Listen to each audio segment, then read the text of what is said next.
बिस्मिल्लाहिर्रहमानिर्रहीम। अस्सलाम वालेकुम। कैसे हैं आप सब? उम्मीद है आप सब खैरियत से होंगे और गर्मियों से भरपूर लुत्फ़अंदोज़ हो रहे होंगे।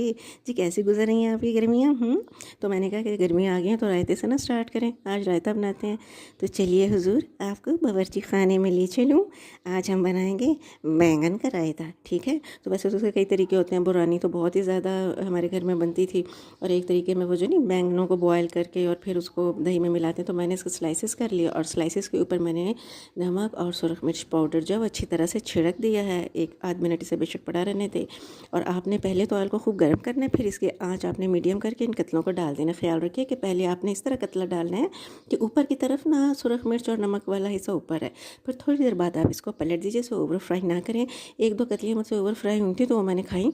वही हुए मैं आपको क्या बताऊँ कितने मज़े के क्रिस्पी चिप्स बन गए थे। मैंने कहा ये बैंगन के तो चिप्स भी बड़े मज़े के हैं भाई। तो कभी इसकी भी वीडियो बनाएंगे इंशाल्लाह है। ठीक है। तो बस जब ऐसी शक्ल हो ना तो बस आप इसे ज़रा एक तरफ ठंडा होने रख दें और एक बोल में ले लें दही। इसको खूब अच्छी तरह बीट कर लें, चाहे तो पानी से पतला कर लें थोड़ा सा, चाहे दूध से पतला कर लें। फिर इसमें हमने डालना नमक, सुरख मिर्च, काली मिर्च, चाट मसाला और धनिया ज़ीरा पाउडर। ठीक है। इसको फिर अच्छी तरह मिक्स कर लें, अपने टेस्ट के अकॉर्डिंग कर लीजिए और इसके अंदर आप ये कतलियाँ डाल दें। वैसे मैं आपको सजेस्ट करूँगी अगर आपके पास टाइम हो ना तो एक एक करके कतली डालें, क्योंकि हर कतली में अच्छी तरह ना लग जाए दही। अगर इकट्ठा डालें ना तो वो चिपक जाती है। मैंने एक हाथ में पकड़ा होता है मोबाइल, मेरा मतलब कैमरा, वो शूटिंग जो करी होती हूँ ना आपके लिए। फिर देखिए क्या क्या करती हूँ मैं, है कितनी मेहनत करती हूँ आप सबके लिए।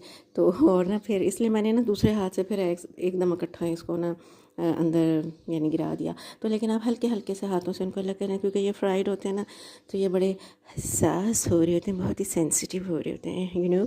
अच्छा जी। तो अब हम आगे चलते हैं, बघार तैयार करते हैं। प्याज है सजावट के लिए, मैंने फ्रेश मिर्च काटी हुई है, कलौंजी है, मेथी दाना है और ये चेरी जैसी सुरख मिर्च है, साबुत ज़ीरा है और राई है। तो हम ना सबसे पहले अच्छा हाँ, कड़ी पत्ता नहीं था भाई, कड़ी पत्ता ज़रूर ले लीजिएगा प्लीज़, उसके बगैर जो है ना रौनक नहीं रहनी। अब था ही नहीं कड़ी पत्ता तो मैं क्या करती, बनाती ना मैं, है। तो अब ना मैंने थोड़ा सा ऑयल लिया और उस ऑयल के अंदर ज़ीरा गड़गड़ाया, उसके अंदर फिर मैंने डाल दिया प्याज।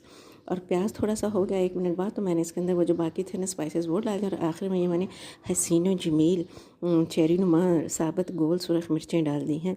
तो आप आपकी मर्ज़ी है तो उसी अनुसार साड़ के ना काला कर लो बेशक। तो मैंने इतना ज़्यादा नहीं, इसको क्या थोड़ा सा फ्राई करके ऊपर भगार दे दिया था मैंने दही के। ठीक है।